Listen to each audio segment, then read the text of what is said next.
How to transfer money to SoFi account.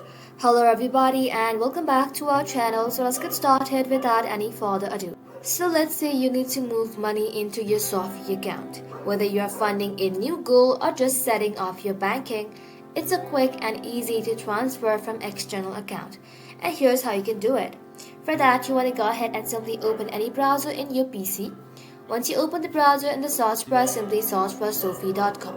Once you search for it, you want to go ahead and simply log in to your account. Once you log into your account, you want to go ahead and simply select transfer and then tap on transfer money.